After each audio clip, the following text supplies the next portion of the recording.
بسم اللہ الرحمن الرحیم۔ السلام علیکم آصف وائس ٹی وی کے معزز دوستو۔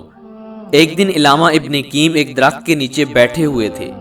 انہوں نے چیونٹی کو دیکھا جو ٹڈی کے ایک پر کے پاس آئی اور اس کو اٹھانے کی بہت کوشش کی مگر نہ لے جا سکی۔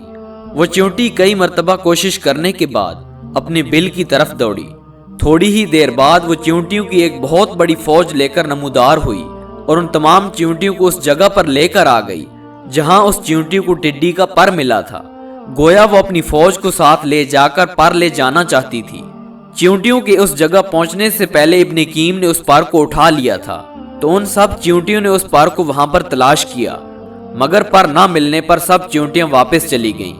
پیارے دوستوں، مگر ایک چیونٹی وہیں پر رہی اور اس پر کو ڈھونڈنے لگی۔ محترم دوستوں، شاید یہ وہی چیونٹی تھی اور اس پر کو تلاش کر رہی تھی۔ اسی دوران ابن قیم نے وہ پر دوبارہ اسی جگہ رکھ دیا۔ محترم دوستو، جب اس چیونٹی کو وہ پر دوبارہ مل گیا تو پھر سے وہ ایک بار دوڑ کر اپنے بل کی طرف چلی گئی اور پہلے کے مقابلے میں کچھ کم چیونٹیوں کو ساتھ لے کر آئی۔ گویا زیادہ تر نے اس کی بات کا یقین نہ کیا۔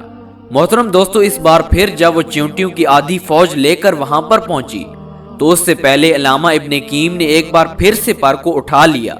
سب چیونٹیوں نے کافی دیر تک اس پر کو تلاش کیا مگر پر نہ ملنے پر سب مایوس ہو کر واپس چلی گئیں۔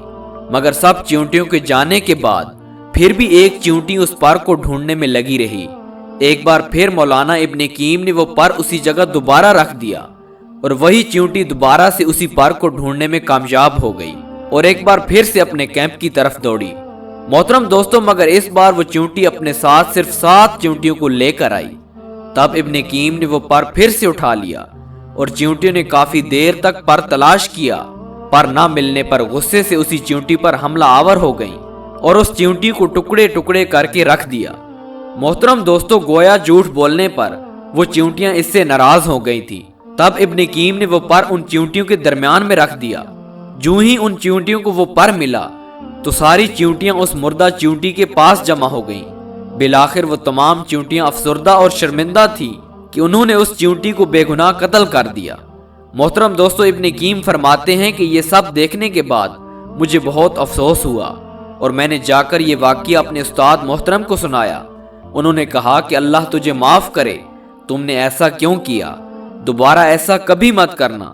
تو محترم دوستو، جھوٹ سے نفرت فطرت کا حصہ ہے، کیونکہ کیڑے مکوڑے بھی جھوٹ سے نفرت کرتے ہیں اور اپنی قوم سے جھوٹ بولنے پر سزائے موت دیتے ہیں۔ محترم دوستو، آپ خود اندازہ لگائیں کہ یہ کیڑے مکوڑے ان حکمرانوں سے اچھے نہیں جو قوم سے جھوٹ بولتے ہیں اور قوم کو دھوکہ دیتے ہیں۔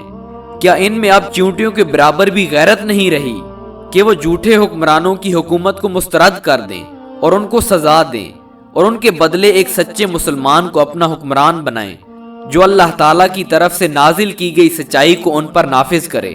محترم دوستو، یہ ایک سچا واقعہ ہے جس کو ابن قیم نے اپنی کتاب میں بیان کیا ہے۔ پیارے دوستو، اس ویڈیو کو زیادہ سے زیادہ شیئر کریں تاکہ شاید اس ویڈیو کو دیکھنے کے بعد حکمرانوں میں انصاف کی غیرت جاگے۔ جزاک اللہ۔